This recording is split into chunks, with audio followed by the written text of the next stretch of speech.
Prime Minister Apisit Wejchachiwa says Thailand will oppose the World Heritage Committee on its listing of Preah Vihear Temple as a World Heritage Site. The Ministry of Public Health confirms 95 new cases of influenza A H1N1, raising the total number of patients in Thailand to 405. Iran's opposition steps up its challenge to the Islamic regime as authorities intensify a crackdown on the media to try and contain the nation's biggest crisis since the 1979 revolution.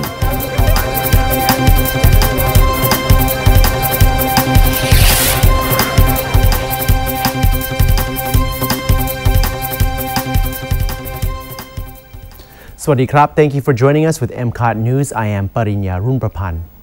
Thai Prime Minister Apisit Wejchachiwa said on Wednesday Thailand would oppose the World Heritage Committee in its listing of Preah Vihear Temple on the Thai-Cambodian border as a World Heritage Site.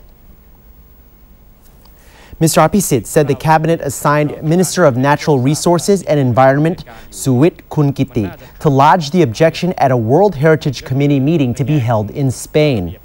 Mr. Suwit will attend the meeting in his capacity as a member of the committee.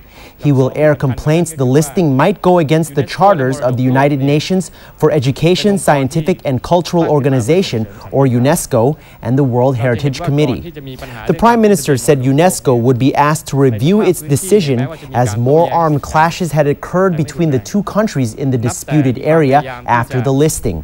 The site was a valuable cultural entity and should be conserved to allow the people of both countries and tourists to visit the temple. Mr. Apisit said the planned opposition would not come too late as it would be on the agenda of the upcoming meeting. Panithan Wattanayakon, Deputy Secretary General to the Prime Minister, said the Thai government's planned objection was not directed at the Cambodian government, but rather at the international agencies which had created the problem. The Ministry of Public Health confirmed 95 new cases of influenza A H1N1 on Wednesday, raising the total number of H1N1 patients in Thailand to 405.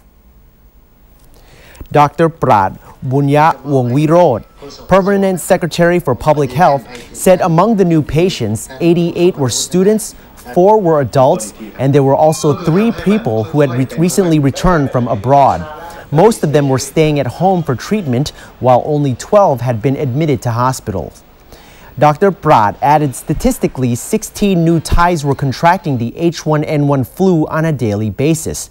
But he insisted the government's preventative measures had not failed, as new patients had been immediately detected through efficient lab testing.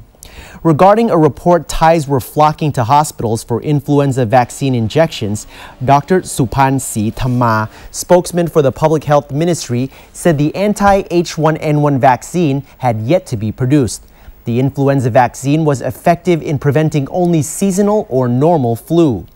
Dr. Supan added 2 million doses of the influenza vaccine had been stocked to prevent complications in vulnerable patients, including elderly people and patients suffering from congenital diseases, as they would show more severe symptoms than others, which could lead to death. The Prime Minister said 3 Rohingyas arrested in Thailand on human trafficking charges might not be involved with insurgent attacks in Thailand's restive south. The 3 Rohingya men, ethnic minorities from Myanmar, were arrested this week, one in the northeastern province of Chayapum and the other 2 in the southern city of Hat Yai. They were involved in illegal business. However, it does not necessarily mean they are linked with a separatist movement. Sometimes it is more about money. Mohammed Ali Hussein, Mohammed Mudbahem and Shubri Aware will be charged with human trafficking to third countries through Thailand, forging and selling official documents, and assisting illegal migrants to enter Thailand.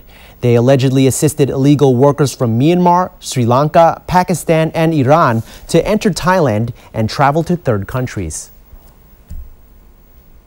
It's time for a short break. Let's take a look at the latest financial indices around Asia, as well as the weather in Thailand and around the world. Stay tuned.